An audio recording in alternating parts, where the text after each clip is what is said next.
right, excellent, good. All right, so it's lesson number 6 today, or this evening at least, and we've been doing all of our doing watercolours for the last few weeks after having done loads of drawing and things using pens and so forth, and we've focused on trees and we've looked at reflections.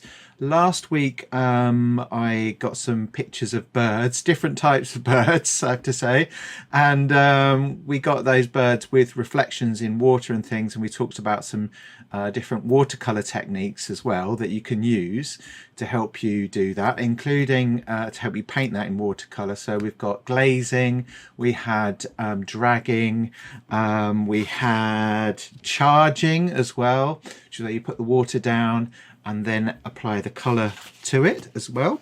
And then the other techniques we've looked at as well are wet on wet, wet on dry as well. So we've looked at quite a few different techniques. Now, one thing a few people were talking a little bit about how you create a nice sort of even background within a picture. So let me just admit Mary. There we go. So we're going to have a look at a technique which involves using a little bit of masking fluid, this lovely stuff just here. So I'm going to also show you how you can wet the whole surface of the paper and let it run a little bit, but we'll look at a few artists that have interpreted the subject we're going to do tonight, which is going to be water lilies. So with water lilies, I've got some really interesting paintings where the artist has actually, or the different artists at least, have been a bit more kind of expressive with the way that they express or use the materials. So we touched on that a little bit when we looked at how artists draw and how they add different mark making techniques into their work. So the same thing goes really with watercolour. Once you've kind of got a few of these techniques under your belt and you've practiced a little bit as well, you can start to explore how watercolours can do different interesting and exciting things which express a little bit more than perhaps a photograph or something like that would. So we'll have a look over on the wall at a few of the pictures I've chosen of water lilies. So these are just a few examples. This one here is the one that I started just playing around with this week. So I did a light sketch of this, and then I've used the masking fluid to mask off things such as the water lily pads and the lilies itself.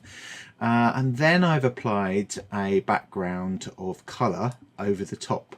But I've let the watercolour pigment itself run into each other and create some interesting effects. So we've got a few different photographs where obviously the lily is really the main part of the image, but again we've got lots of interesting reflections and ripples and things like that in here. This is quite a nice one, I think, because of how the colour at the bottom has clearly ran into each other because of the distortions in the water. And then you've got these really crisp areas where you've got the lily pads and the water lily obviously right in the center there, which is very crisp. So bearing in mind you can use your watercolors to do these different things. So for example, the background would be or the water there would be wet on wet, where you let the colours run into each other a little bit and perhaps do a few other things. And then something like wet on dry or dragging could be used for some of the sharper areas within the flowers itself. So I'm going to be having a little play around with some of those things. Now I've got a couple of paintings that I'd like to show you that are quite interesting. When we've just looked at how perfect looking these photographs are. So this is what inspired me this week to show you the things that we're going to have a look at. So this one, let me just grab one. I've got them all locked at the moment. There we go. So again, we were just talking about letting the paints run into each other quite a bit, and you can definitely see a lot of that sort of thing going on here. And then much more crisper edges on these oval shaped water lilies. And also, you know, they're not green, are they? They're blue and pinky purples and things like that. So the artist has used a bit of that artist discretion, or whatever you call it, to create some really beautiful harmonious colours. By that I mean colours that really work lovely together and are very harmonising. And then in the little flower in the centre, we've got this lovely strong yellow which contrasts some of these purples, and then you've got the white around it obviously, which makes it really pop out. Okay, and like we said before, you know, you can work in lots and lots of layers and gradually build up your picture to create some really really beautiful work actually that's very expressive. All right, so the other one just here, which I really love for its use of the letting the paint bleed into each other. Let me just get it above. It lets me do that. Yep, there we go. So if we look up here again, some areas possibly could have been masked off or painted around, but look how that beautiful bit of colour has been, I think it's been applied.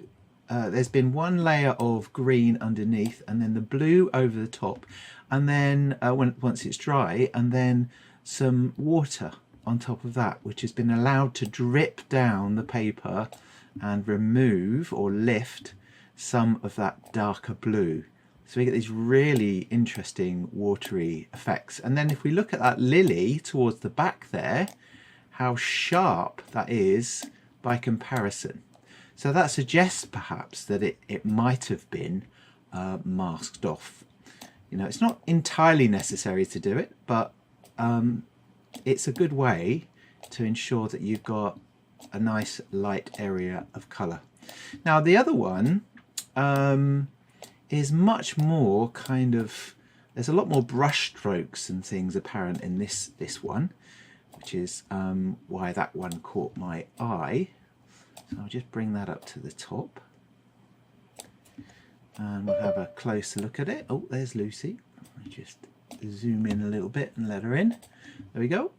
All right, so on this one actually, it's much more, it feels much more spontaneous, if you like. So, and I would suggest here that there hasn't been any masking off, and the paint has been allowed to really run free, but the effect itself is still really lovely. And actually, look, we can see some of the pencil marks still on here, but I don't think that takes much away from the picture. It's just a different effect, isn't it? So a much more kind of spontaneous rather than planned approach, because you've got the brush has clearly been used to help or push the paint around the picture a little bit more. Okay, right, so we're going to have a little go at some of these this evening, and I'll show you what I've done so far as well, so you can perhaps try it out yourself. If you don't have any masking fluid, you could try using some masking tape to mask off an area. Obviously it involves very carefully applying the tape, but it's still possible. The other option is, of course, just to work around everything and still try to achieve the same effects. All right, okay, so we'll go over to my lovely desk. Hello. Right, so just here, look, we've got some of the techniques that I was showing you before. So that was wet on wet, where the paint actually just spreads. This one was wet on dry. Let's see if I can zoom in a little bit actually. Doink. There we go. That's better, isn't it? Right, so wet on dry gives you these much clearer marks. Then glazing over here is where you've got a dry area or a dry brush stroke, and then you apply another one over the top, but you get these kind of lines or slight areas of darker colour. And you can also mix colour in this way as well. And then charging, which was where we put the water down and applied the paint into the watery area and let it do its thing and spread out. You also get these nice subtle outlines often as well. And then over here was dragging. So, and this one's run because I pick it up before it was dry. But you apply your paint with a thinner brush and then get some clean water and put it next to it, and it starts to spread out on the edges. And that's what I did with this one as well. So you get these nice, beautiful sort of natural looking edges on here. So last week I worked with you on this one, and I used some of the techniques such as dragging, layering paint or glazing paint over here. This is also perhaps a little bit of glazing here because we've got this dry area, or it dried during the lesson, and then I started applying these brush strokes across. So it, you know, because they're transparent, you end up with this layer underneath which is dry and stays as it is, and then these brush strokes over the top to create that effect of the water, the surface of the water, with these horizontal lines as well. And here I was just using my brush again to do this glazing effect, and then I started to sort of play around a little bit really. So this was this was as somebody pointed out to me, this one's called cauliflowering as well. It's where you've got wet paint on the surface and then you drop clear water on there, and it spreads out and lifts the colour. So the colour sort of goes out to the edge of where you put the water, and you get these really lovely sort of, let's say, cauliflower sort of technique in there like that, which is really nice. Okay, right, so we'll take the heron away. So this is sort of just a sort of practice-y sheet that I was messing around with, just to sort of remind me about masking fluid. So this is my bottle of masking fluid here from Dala or Dala and Rowney, or however you want to say it. Now, when we've used this previously, we've said, oh, it really needs ages to dry and so forth. And we were using it with acrylic. The problem was that we had was that it would lift up the paper and things like that. So you've got to sort of practice with it a little bit to get these things right. But as you can see, I've had a little bit of success here at lifting off some of this stuff. Over here we've got a little bit more which I haven't yet removed, so I'm going to get in a bit closer again so that perhaps you can see me removing it. So you can rub it with your finger like that. It's a bit like haphazard in that way really. The other thing to do is grab hold of it with your fingernail if you've got one, and you can pull it away gently, and just take your time doing it, and you'll get a much, see that one went better, this one tore a little bit. So rub it with your finger a little bit and then pull it up and put it away, and it seems to work quite well. I mean, I'm not saying that the paper's not slightly rough after that, but all right, so let's just brush over on top of this area here. You might not be able to see it very clearly, it's quite exposed just here. Let's just come back out again. So on this area, if you can just see that in the light there, the masking fluid, as it dries, it goes a kind of a yellowy colour, so you can actually just about see it on the surface of the paper. Let's just bring my palette over a little bit. Right, so I'm just going to apply a little bit of colour on top of that, and we'll let it dry, and we'll come back and peel it off in a little while.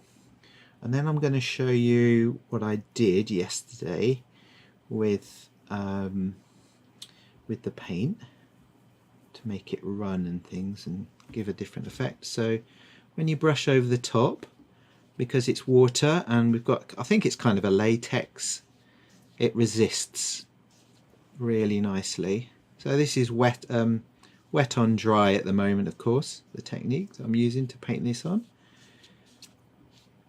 But you can see there how your whatever you've done on this surface starts to appear much more clearly, obviously because we've applied colour.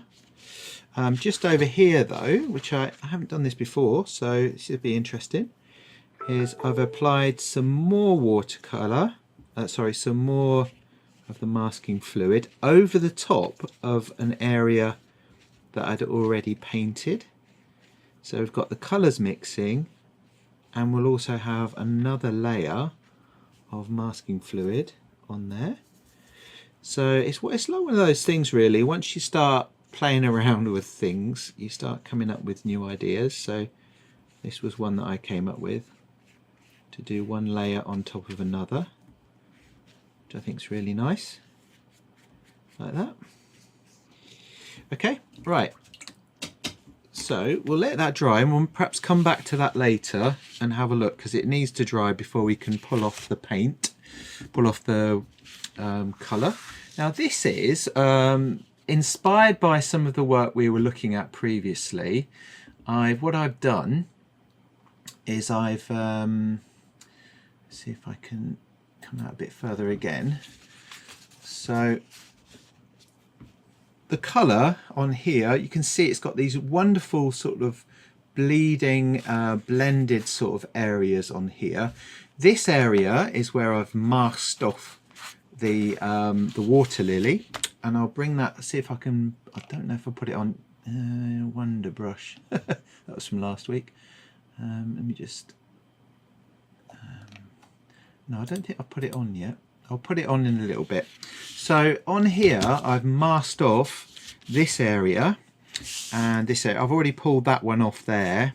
So what I'll do is I'll try and lift this off. Now this is just one layer of paint here, so I could actually apply some more, which I might do in a bit. So I'll come up here instead and we'll lift that off. So having dried now from yesterday, I should be able to do that. So in we go. Doink. Right, so I'm just gonna move it with my finger to get it up. One thing you need to be aware of is you know, when you apply your masking fluid, you don't want really thick lumps of it, because it can get knocked off the top if you're not careful, and it ends up making a hole, so you might have to repaint it. So here we go. And just lift it like that, and I'm pulling it back slightly as well.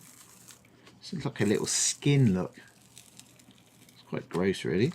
It reminds me of PVA on your fingers at school when you wanted to peel it off, you know. There, that's come off, so I'm doing it quite carefully and it's actually working very well. There we go. And you want to watch your fingers aren't dirty or anything like that as well, if you need to rub the surface. So here, look, we've got a lovely crisp area which I can now work into. So this is actually my lily pad just here, and I did another one here, but it tore slightly in a couple of areas because I wasn't as careful as I should have been. And I've also done some really tiny sort of highlights as well, which I want to work with. So I just rub those off with my finger. Just there, like that. So it works really nice. Oh look, there's a little dragonfly in there that I've got to put in as well.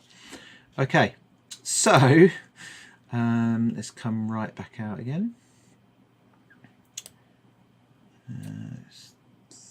That one.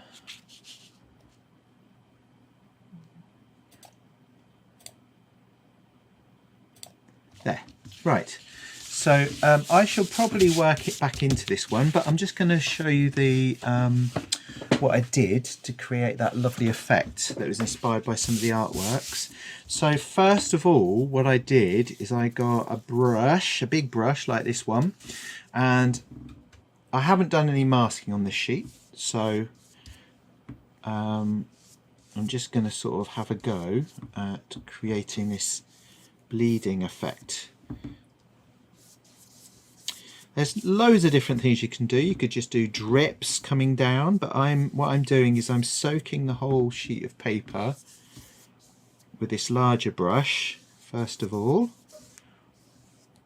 Depending on how much you want it to run and all that sort of thing, you know, you might want to leave it to dry, just to soak in for a few seconds, or a few or you know, a bit longer. So there we go. So this is what I did yesterday. I applied water over the top, so it's kind of a bit glossy and things. If I lift that up, we might be able to see.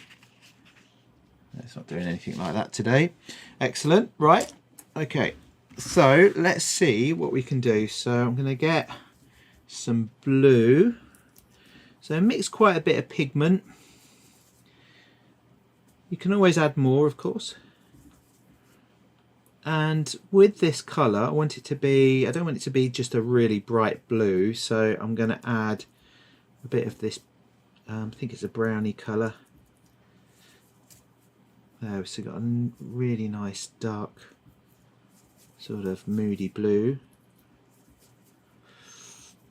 And then I'm going to start putting some colour on. We can add more water if we need to.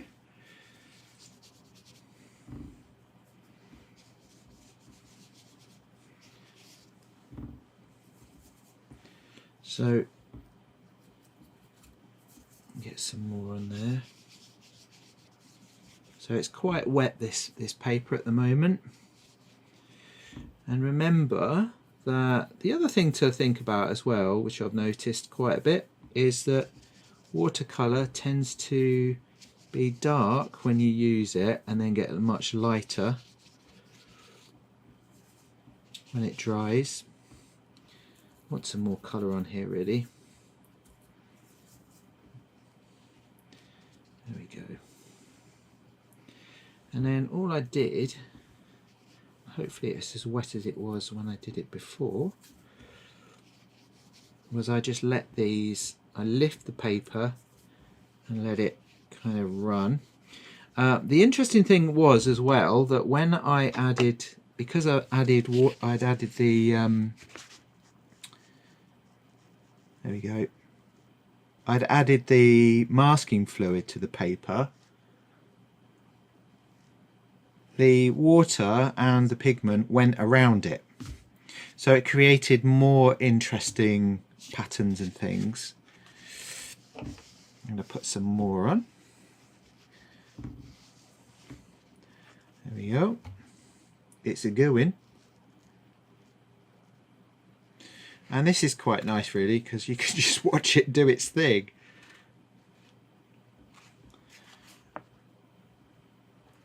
And depending on how much water you've got on there. So this is one way that you can create interesting backgrounds. So a student at Rawn's last week said, I'm putting the paint on, but it's not doing what I want it to do. How do I get a really nice bit of water for my background and so forth? And one thing is to take advantage of what the paint can do. And you can have a lot of fun with it as well. Let's try another colour. I'm going to add some green in to my blue that I've got over here. And we'll see if I can do something with that as well. We'll see. You have to sort of know, I think, when to stop as well. Which is a big thing in watercolour. There we go. So if I've masked off some of those areas, as you saw before, like this one, I could start using some of those more precise techniques, such as wet on dry, or I could use that dragging technique, or some glazing for the petals, which I'll do during this lesson. All right, but this, look, I think looks really interesting and a nice way to create a background for what we're doing this evening. So the plan is choose a water lily photograph, okay, and think a little bit about composition when you start applying the colour. So you need the outlines of your watercolor of your lily first of all, and if we think about this, the artist has clearly chosen, especially in ones like this one, well, all of them really, the artist has chosen an area for the viewer to focus on when they look at the picture. So these water lilies over here, your eyes are obviously drawn up to the top, and the left and the bottom area has become less important. And this one, you're drawn to the pink, but also to this lovely kind of softness, which is very reminiscent of the softness of water, obviously. And then over here we've got these lovely purples, but that little bit of yellow in the center and a bit of darkness in the water at the back there. So it's another layer of color over the top. All right, okay, so let's see what we can do with some of these ideas, and let's see if we can create some interesting backgrounds and experiment with something like masking as well. Okay, all right, good. Now let's have a look. I don't know if this is dried enough, so it's reasonably dry. I'll try and take a little bit off of here, just zoom in slightly, and then if anyone's got any questions, we'll have a go. Right, so here we go.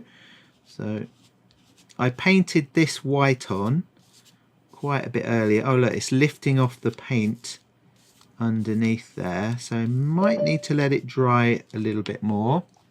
Oh, Mary's come back. Right. Yeah, so that one's not so good. Let's have a look over here. No, it needs to dry a little bit more, so I'll let it dry.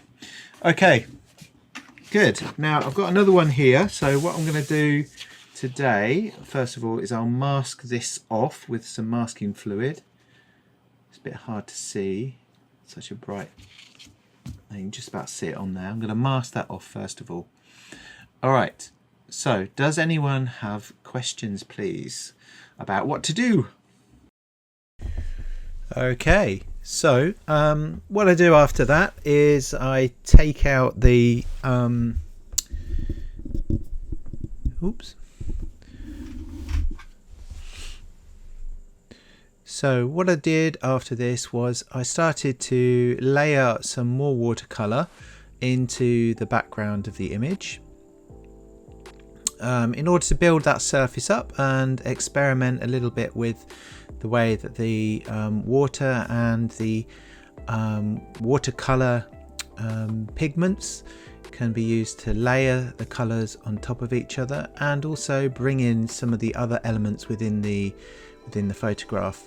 So everything at this point is still masked off, apart from that one at the top, which I did remove a little bit earlier. Now this paper that I've used is a cheaper paper, and it didn't react particularly well with the masking fluid. So when I peel away the masking fluid a bit later, it does actually bring up some of the paper, which was a shame. But I still managed to work into this image and keep going. So if you do find that your paper has torn a little bit, don't stop, keep going, and keep layering your watercolors over the top once you've removed it, of course, and you can still get some pretty good results. So at this stage, look, you can see that I'm starting to remove some of the layers of masking fluid and apply some more layers back over the top. So the interesting thing there is that you get some of those marks that I've masked previously are painted, but also I'm also then applying some shadow to them as well. And then at the top there, I've also removed that as well, but I've still got stuff going on with the wet, the watery area on the picture, which is still wet on the surface. So there's lots of ways of removing the masking fluid once it's dry. You can use your finger, you can pull it off. I pulled it off because I did find that by rubbing it, sometimes I rubbed off the paper as well, which was a bit annoying. But here you can see, despite the fact that I've applied the watery background there and the papers got very wet, I've still managed to remove a lot of a very clean silhouette of the lily here as well.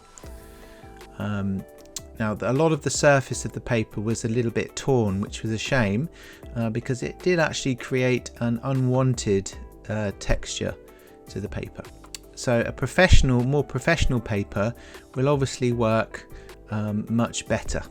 This was the paper I got, cheaper paper I got, so that the rest of the class could have a go at using watercolour in the lesson. All that said, I still managed to work into the picture reasonably effectively.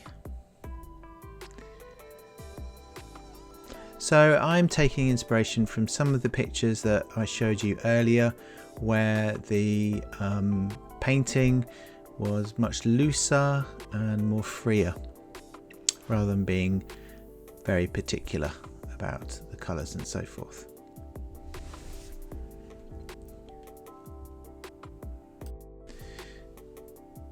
So the next thing I do this evening is I did mask off this picture once more. I did another copy of it, and I just wanted to show you this. This is me applying the colour over the masked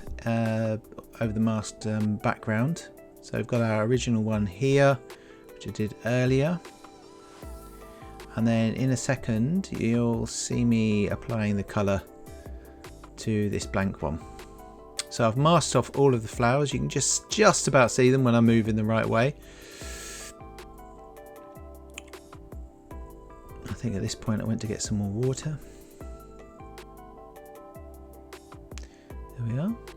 So I use quite a large brush the water over the surface so it's nice and glossy, and then we start to apply the watercolour.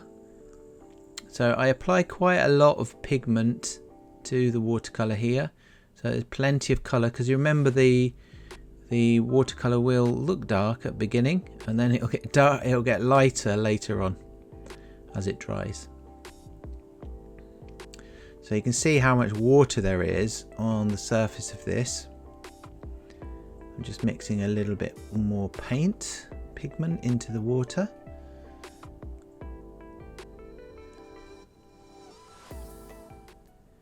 You can see it just moving around a little bit, and then of course you can see the bottom, and the fun bit is picking up the paper and letting everything run. Now because the masking fluid is there, the watercolour actually runs around the outside rather than going over the masking fluid. It will run around it. So there we are. There we are. So now while it's really wet, we'll see everything start to run.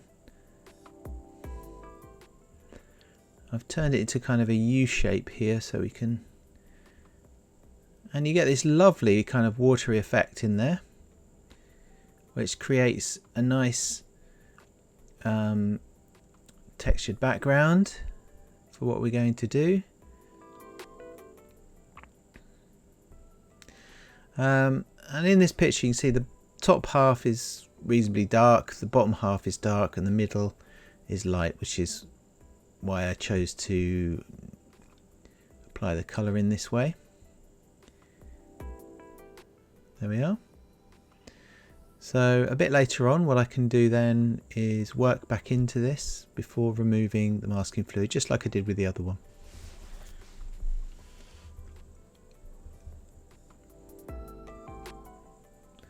There we are, just speeding up a little bit again, and you can see I've just added a bit more of a heavier shadow just behind there.